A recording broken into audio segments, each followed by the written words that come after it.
Picture this. You spent hours polishing your resume, filling out forms, and recording a video interview. But before a human recruiter even lays eyes on your application, an artificial intelligence system might have already ranked, filtered, or flat out rejected you. Welcome to the reality of AI in hiring. Today, AI recruitment systems scan resumes, rank applications, and predict who will be the top performer. On paper, it sounds great. Faster hiring, lower costs, and consistent decisions. But the real question isn't just whether AI can make hiring faster. The deeper question is, can AI hiring truly be fair, transparent, and respectful of human dignity? Let's break down the hidden world of AI recruitment and explore the ethical minefields of bias, privacy, and accountability.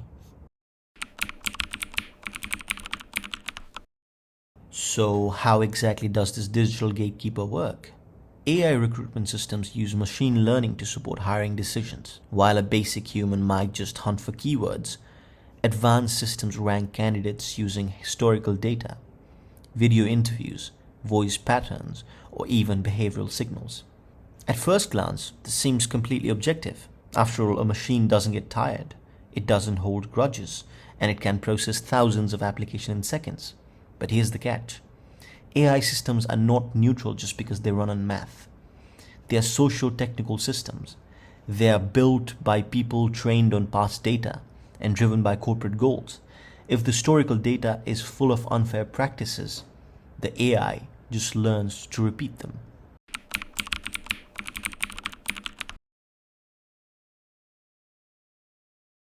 Let's move from theory to a real-world example that made international headlines. A few years ago, Amazon set out to do what Amazon does best: automate. They built an experimental AI recruiting tool designed to read resumes and score candidates on a star rating scale, almost like rating a product. On paper, it sounded like the ultimate efficiency hack, but there was a fatal flaw hidden deep inside the system's memory. The AI was trained on historical resumes from historically male-dominated tech industry. Because of this, the algorithm didn't just learn how to hire, it taught itself that male candidates were preferable. The system began actively disadvantaging women, aggressively penalizing any resume that included phrases like women's chess club captain. The bias was so deeply baked into the data that Amazon ultimately had to scrap the entire tool. This case is a massive wake-up call because it proves that digital discrimination doesn't require a villain with intentional prejudice. Unfair outcomes can silently grow from biased data, weak testing, or poor design. It leaves us staring down a heavy ethical dilemma. Should companies be allowed to prioritize ruthless efficiency if they cannot guarantee basic fairness? This brings us to the elephant in the room: algorithmic bias. While direct discrimination targets things like gender or age, indirect discrimination often happens through proxy data. An AI might not explicitly look at your race or gender, but it might judge you based on your postcode, career gaps, hobbies, or even your writing style. From a justice perspective, this is a major red flag. A fair system should evaluate you on your actual skills, not on hidden patterns tied to privilege or disadvantage. When a biased system controls the hiring pipeline, it can completely derail employment opportunities, social mobility, and trust in technology. This isn't just a software bug. It's a moral failure that can alter the course of someone's life. But wait, it gets murkier. A lot of these tools operate like a complete black box. Applicants often have no idea if a human or a bot read their resume, how they were scored, or why they were rejected. AI can silently filter out candidates for non-standard resumes or personal expression, which ultimately weakens freedom of expression. This throws a massive wrench into the concept of consent and autonomy. Consent isn't exactly meaningful if the unspoken rule is submit to the AI or lose the job. The power dynamics are completely skewed. Autonomy is stripped away when you are judged by a system you cannot see, understand, or challenge.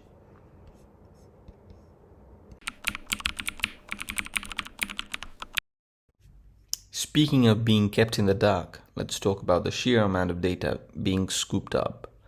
Some systems analyze your facial expressions, voice patterns, and typing behavior during lengthy, unpaid assessments. This crosses the line into exploitation, leaving candidates wondering who is storing this. Can it be sold to third-party vendors? In Australia, the Office of the Australian Information Commissioner makes it clear. The Privacy Act applies to all AI uses involving personal info. Ethically, candidates shouldn't have to hand over a goldmine of biometric data just to get their foot in the door. Fair systems must stick to data minimization. Only collect what you absolutely need and delete it when you are done. So when things go south and a candidate is unfairly rejected, who takes the fall? The HR manager, the software vendor, the developer? Adding to the problem, these systems force applicants to play a game of manipulation, altering their natural behavior to match what the algorithm wants to see. Ethically, we cannot just shrug and say the AI did it. AI has no moral compass. Humans and organizations do. The ACM Code of Ethics clearly states that tech professionals must avoid harm, act fairly, and not discriminate. Accountability means human oversight has to be real. If a recruiter just blindly rubber stamps the AI score, the system is broken. To really wrap our heads around this, we have to look at the big picture and see how different stakeholders are affected. For applicants, the lack of transparency causes psychological stress and forces them to hyper-optimize their resume just to survive the initial screening.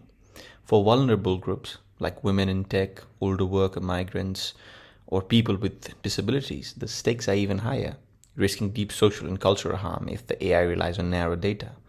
Employers gain speed and convenience, but they take on massive legal and reputational risks. Developers hold the keys to the castle, carrying the professional responsibility of shaping the data and testing methods. Ultimately, for society, the danger is inequality at scale. A biased human might impact dozens. A biased AI impacts thousands. Now let's put AI hiring through the ultimate stress test using 4 ethical frameworks. From a utilitarian view, AI might boost efficiency for the masses, but if it causes widespread bias and invades privacy, the societal harm heavily outweighs the benefits. Deontology looks at strict duties and rights. Under this theory, judging people via hidden algorithms violates human dignity and autonomy. Companies have a duty to be honest and fair, regardless of their bottom line. From a justice perspective, ethical AI should actively reduce structural inequality, not reinforce it by giving certain groups a raw deal based on historical data. Finally, virtue ethics asks more about corporate character. Companies that hide behind algorithms show terrible character, while ethical organizations demonstrate empathy, integrity, and accountability. So how do we bridge the gap between high-level ethics and real-world practice? Professional standards are the answer.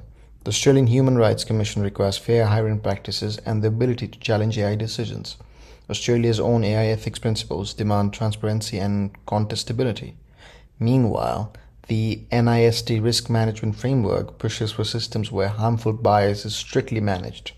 Globally, the European Union's AI Act goes a step further, officially classifying AI recruitment systems as high risk, requiring strict human control to prevent discrimination.